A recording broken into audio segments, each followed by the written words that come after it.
Hello दोस्तों, स्वागत है आप सभी का हमारे YouTube चैनल एग्जाम बार में। पराक्रम बैच के दिन तीसरे जो हमारा विविध का पार्ट है, मिसलेनियस का पार्ट है, उसका दूसरा लेक्चर है आज। और इसमें हम PYQs को कवर करेंगे। 1991 से 2023 तक जितने भी PCS या फिर RO के एग्जाम में आपके विविध वाले पार्ट से जितने भी क्वेश्चन आए हैं उसको हम लोग कवर करेंगे, क्योंकि रिपीटेशन बहुत ज्यादा होता है एग्जाम में प्रश्नों का।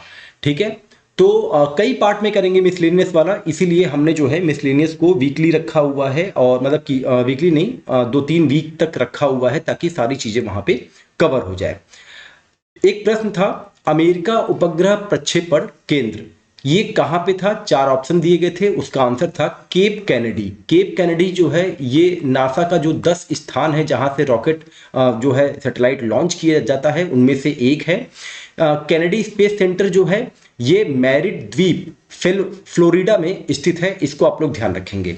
नासा का मुख्यालय कहां पे है? वाशिंगटन DC में है। नेक्स्ट जो क्वेश्चन था, संयुक्त राष्ट्र संघ का प्रस्ताव संख्या 660 किससे संबंधित है? ये प्रश्न आया था। देखिए, ये सारे प्रश्न जो है मिसलेनियस वाले प्रश्न कहे जाते हैं। ये जो संयुक्त राष्ट्र संघ का प्रस्ताव 660 है, ये इराक की कुवैत से बिना शर्त वापसी का प्रस्ताव था और यही जो है इसका आंसर था। प्रस्ताव को 2 अगस्त 1990 को अपनाया गया था, इसको भी आप लोग ध्यान रखे रहिएगा। विदेश में सर्वप्रथम भारत महोत्सव कहां मनाया गया था? ब्रिटेन में मनाया गया था। यह प्रश्न आया था, कब बनाया गया था? 1982 में, इसको आप लोग ध्यान रखेंगे। सर्वप्रथम खुला विश्वविद्यालय की स्थापना किस राज्य में की गई थी? जो ओपन यूनिवर्सिटी होती है उसकी स्थापना के बारे में पूछा गया था, तो आंध्र प्रदेश में की गई थी 1956 में। ये याद रखेंगे, ये एग्जाम के पॉइंट ऑफ व्यू से इंपॉर्टेंट हो सकता है। नेक्स्ट है, राष्ट्रीय ग्रामीण विकास संस्थान की स्थापना किस राज्य में की गई थी सर्वप्रथम? तो आंध्र प्रदेश में की गई थी। अब लिस्ट 1 लिस्ट 2 करके दिया गया था कुछ नाम और उनसे संबंधित जिस फील्ड में उनकी प्रसिद्धि थी। जैसे बिरजू महाराज, कई बार आप लोगों ने इनको एग्जाम में देखा होगा, ये कथक से रिलेटेड है। हरिप्रसाद चौरसिया बांसुरी से रिलेटेड है। अली अकबर ये सरोद से रिलेटेड है और जाकिर हुसैन इनका संबंध जो है तबला से है। उसी प्रकार से मैंने गेस किया हुआ है कि जो इस वर्ष 2024 में जो पद्म विभूषण, पद्म भूषण और पद्म श्री का पुरस्कार दिया गया, उसमें जो बहुत ज्यादा नाम चर्चा में आया था वो था पद्मा सुब्रमण्यम। इनको जो है कथक दिया, कथक ये जो है करती हैं और इनको कला के फील्ड में दिया गया था पद्म विभूषण। तो ये आप लोग ध्यान रखे रहिएगा। उषा उत्थुप ये जो है गायिका हैं, ये गाने गाती हैं, कई भाषाओं में इन्होंने गाना गाया हुआ है। हिंदी में गाया हुआ है, तेलुगु में गाया है, तमिल में गाया है, मलयालम में गाया है। इनको भी कला के क्षेत्र में पद्म भूषण का पुरस्कार इस वर्ष 2024 में दिया गया है। तो इसको ऐसे रिलेट करके हम पढ़ेंगे और ऐसे ही एग्जाम में प्रश्न जो है आपको देखने को मिल सकता है। नेक्स्ट जो क्वेश्चन था वो था पेंसिलिन। लिस्ट 1 लिस्ट 2 करके था। पेंसिलिन की खोज किसने की? फ्लेमिंग ने की थी। कब किया था? 1928 में। अच्छा, ईयर मैंने इसलिए लिखा हुआ है वहां पे तो बस केवल खोजकर्ता का नाम लिखा था, क्योंकि आपने RO के एग्जाम में देखा होगा, उसका भी जिक्र मैंने यहाँ पे किया हुआ है। पाई मेसान, न्यूट्रॉन, इलेक्ट्रॉन, प्रोटॉन का आया था कि इनको इनके खोज के कालक्रम के अनुसार लगाएं, इसलिए मैंने यहाँ पे इसको ईयर भी मेंशन कर दिया है। पेंसिलिन की खोज फ्लेमिंग ने किया था 1928 में। रेडियम की खोज मैडम क्यूरी ने किया था 1898 में। एक्सरे की खोज WC रॉन्टजन ने किया था 1895 में। और चेचक के टीके की खोज जो है एडवर्ड जेनर ने किया था। वहीं पाई मेसान की खोज किया था सेंसिल फ्रैग पावेल के जो टीम थी उन्होंने किया था 1947 में। न्यूट्रॉन की खोज किया था चैडविक ने 1931 में।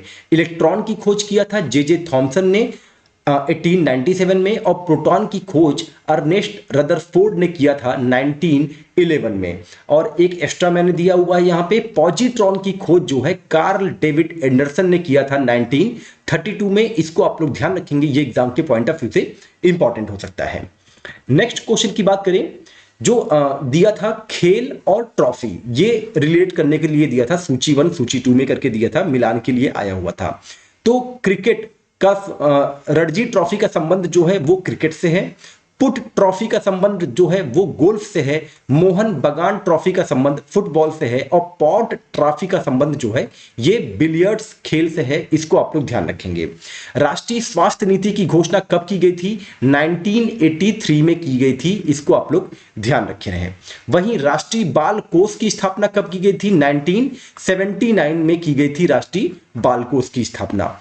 अब एक क्वेश्चन था, यूरोपियन कॉमन मार्केट का मुख्यालय कहां पे है? ये प्रश्न आया था, तो इसके बारे में कुछ फैक्ट हैं, जान लीजिए कि यूरोपियन कॉमन मार्केट 1957 की रोम संधि के अनुसार इसकी स्थापना की गई थी और इसे यूरोपीय आर्थिक समुदाय भी कहा जाता है, जिसका मुख्यालय पेरिस में है। यही इसका आंसर था।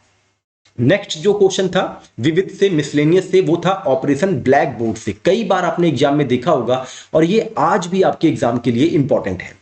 ये बता दें, इसकी शुरुआत 1987 में हुई थी, केंद्र सरकार द्वारा वित्त पोषित है। अब कुछ फैक्ट हैं इससे रिलेटेड, उसको आप लोग देख लीजिए। प्रत्येक अनुभाग में कम से कम एक कमरा और एक शिक्षक होना चाहिए। ये ऑपरेशन ब्लैक बोर्ड के अनुसार ये पूरा जो रूल था बनाया गया था। पुस्तकालय एवं अन्य महत्वपूर्ण आवश्यक उपकरण की व्यवस्था सुनिश्चित की जानी चाहिए ऑपरेशन ब्लैक बोर्ड के अनुसार। लड़कों और लड़कियों के लिए अलग शौचालय की व्यवस्था की जानी चाहिए।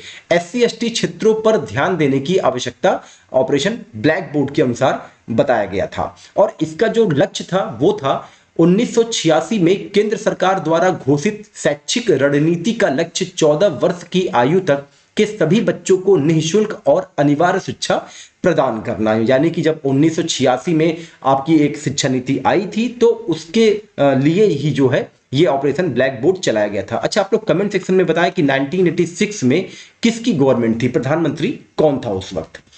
नेक्स्ट क्वेश्चन है, अंतरराष्ट्रीय न्यायालय से पूछा था कि इसका मुख्यालय कहां पे है, तो हेग में इसका मुख्यालय है, नीदरलैंड में पड़ता है। इसकी स्थापना 1945 में की गई थी, लेकिन यह कार्य करना शुरू किया अप्रैल 1946 से। कहीं कहीं 3 अप्रैल लिखा हुआ है, कहीं कहीं 16 और 18 अप्रैल भी लिखा हुआ मिलता है।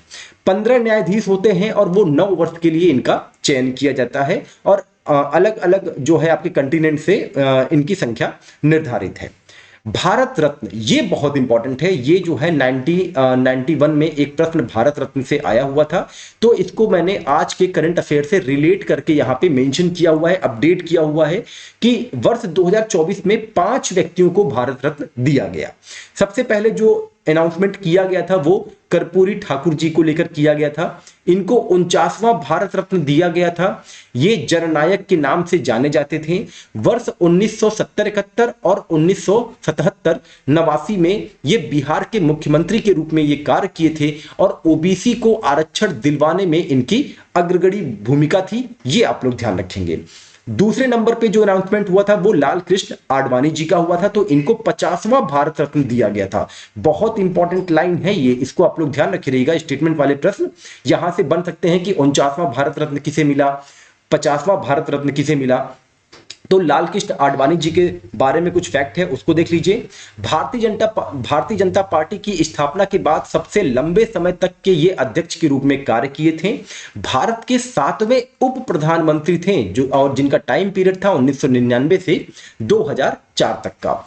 चौधरी चरण सिंह, PV नरसिम्हा राव और आपके स्वामीनाथन, इनका अनाउंसमेंट एक साथ किया गया था। तो चौधरी चरण सिंह ये जो है 91वें भारत रत्न पुरस्कार प्राप्तकर्ता बने थे।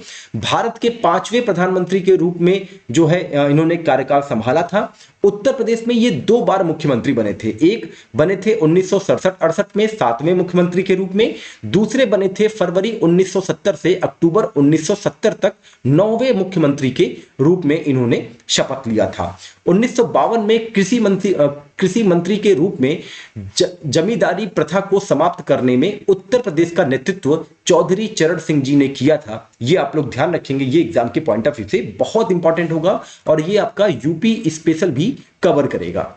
नेक्स्ट जिन्हें मिला है भारत रत्न का पुरस्कार वो है PV नरसिम्हा राव।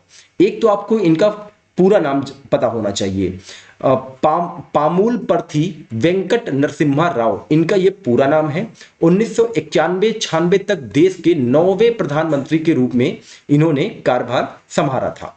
1991 में इन्हीं के टाइम पीरियड में एलपीजी सुधार हुआ था। 73वां और 74वां संविधान संशोधन इन्हीं के कार्यकाल में लागू हुआ था। तेलुगु उपन्यास वेई पदगुल का इन्होंने हिंदी अनुवाद किया था, सहस्त्र फड़ नाम से प्रकाशित हुआ था। इसको आप लोग ध्यान रखेंगे, यहां से स्टेटमेंट वाले प्रश्न आपको देखने को मिल सकते हैं। नेक्स्ट जो पांचवें व्यक्ति हैं जिनको भारत रत्न का पुरस्कार दिया गया वो हैं एमएस स्वामीनाथन। इनका पूरा नाम क्या है? मेनकोम्बू संबाशिवन स्वामीनाथन। ये नाम भी आप लोग ध्यान रखेंगे, अगर स्टेटमेंट वाले प्रश्न बनने होंगे तो इन्हीं सब कुछ फैक्टों से बनाए जा सकते हैं। भारत की हरित क्रांति के जनक के रूप में इनको जाना जाता है। भारत में कृषि क्रांति 1960 से 70 के दशक में हुई थी। 1971 में इनको रेमन मैग्सेसे पुरस्कार भी दिया गया था। पद्म विभूषण इनको मिला था 1989 में, पद्म भूषण मिला था 1972 में, और पद्म श्री से ये एमएस स्वामीनाथन जी को सम्मानित किया गया था 1967 में। ये ईयर भी आप लोग ध्यान रखेंगे क्योंकि आरओ एग्जाम में आप लोगों ने देख ही लिया कि कितना डेट और ईयर से संबंधित प्रश्न आए थे। अब कुछ फैक्ट हैं भारत रत्न से, जैसे भारत रत्न के दिशा निर्देशों के अनुसार एक वर्ष में अधिकतम 3 व्यक्तियों को ही सम्मानित किया जा सकता है, लेकिन इसके 2 अपवाद बन गए हैं। एक तो 1999 में बने हैं जब 4 व्यक्तियों को दिया गया।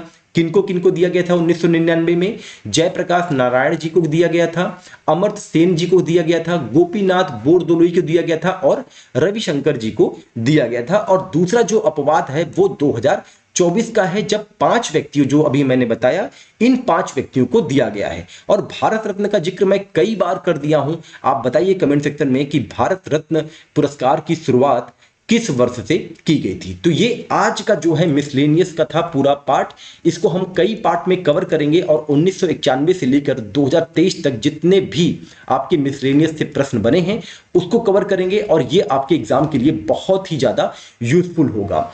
22 जून तक हमारा टारगेट है कि आरओ और पीसीएस के लिए उनके जीएस के पाठ्यक्रम में और आरओ के हिंदी के सिलेबस में जितना भी टॉपिक है सबके हस्तलिखित नोट्स जो है आपको प्रोवाइड किए जाएंगे। और करंट अफेयर का नोट्स तो जो जैसे मैं देता हूं डिजिटली फॉर्मेट में, पीडीएफ फॉर्मेट में, वो आप लोग को वैसे ही एज इज इट मिलने वाला है।